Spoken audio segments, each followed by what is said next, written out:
আসসালামু আলাইকুম। আমন্ত্রণ সবাইকে সিলেট স্টুডিও থেকে চ্যানেল এস সিলেট নিউজে। আপনাদের সঙ্গে আছি আমি রোহেনা সুলতানা। শুরুতেই জানিয়ে দিচ্ছি প্রধান শিরোনাম। তথ্য প্রযুক্তি আইনের ৫৭ ধারা বাতিল করে নতুন আইন সৃষ্টি করা হচ্ছে, হবিগঞ্জে আইনমন্ত্রী আনিসুল হক।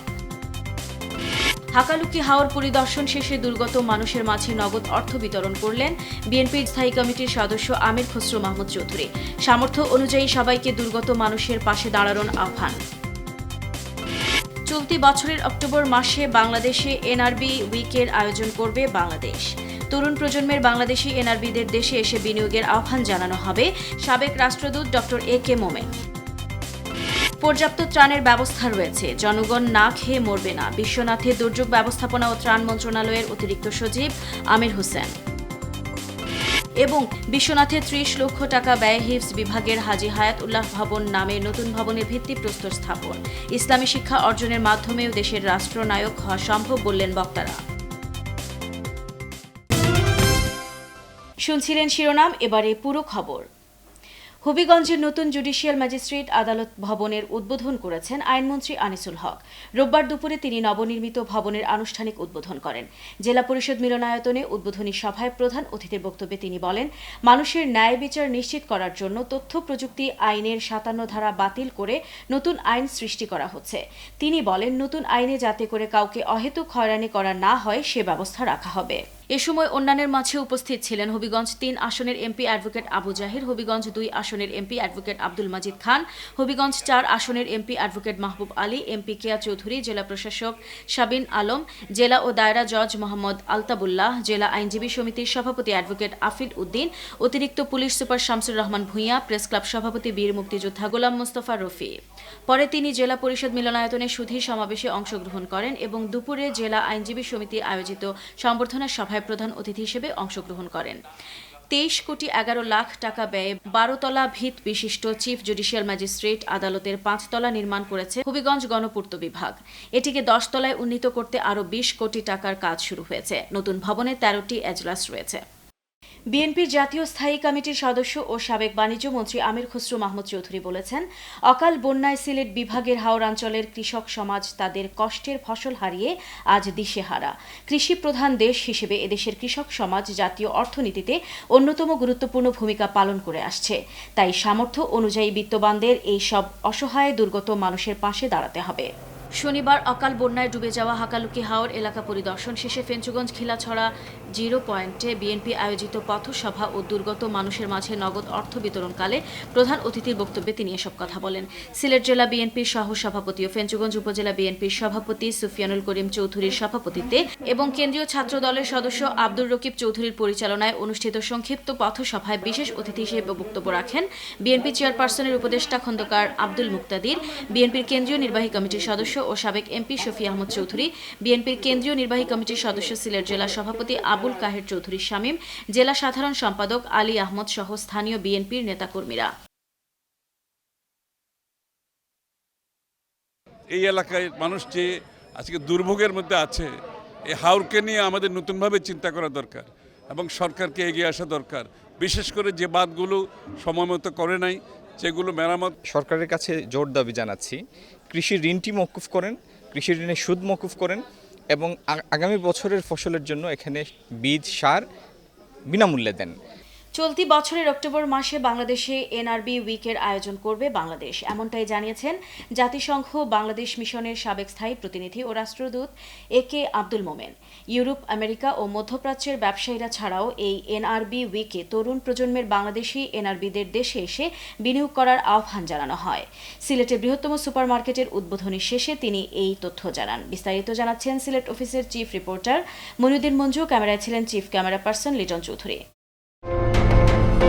সময়ের সাথে সাথে বদলে যাচ্ছে বাংলাদেশ। অর্থনৈতিক অগ্রযাত্রার সেই ছোঁয়া লাগছে সিলেটেও। প্রবাসী অধ্যুষিত এই সিলেটের টিনশেড আর সেমি পাকা ঘরের জায়গায় এখন শোভা পাচ্ছে অসংখ্য বহুতল বিল্ডিং। আধুনিকতার হাতছানি দিয়ে সিলেটে একের পর এক চালু হচ্ছে দেশি বিদেশি ব্র্যান্ড শপ। নতুনত্ব নিয়ে হাজির হয়েছে চেইন শপও। এসব প্রজেক্টে বিনিয়োগের পাশাপাশি বিশ্বের উন্নত দেশের আদলে সুপার শপ চালু করে এই প্রজন্মের প্রবাসী তরুণরা তাক লাগিয়ে দিচ্ছেন সিলেটবাসীকে। আমি তো খুবই আনন্দিত, মনে হলো যেন আমেরিকার স্টোরে গিয়ে ঘুরে বেড়াচ্ছি। খুব ভাল লেগেছে এই, আর খুব সুন্দর করে অনেক স্পেশাস করে করেছেন। সিলেটের মালিকানাধীন একজন এন্টারপ্রেনার সিলেটে এত বড় একটা সুপার শপ করেছেন, আমাদের কাছে অবিশ্বাস্য।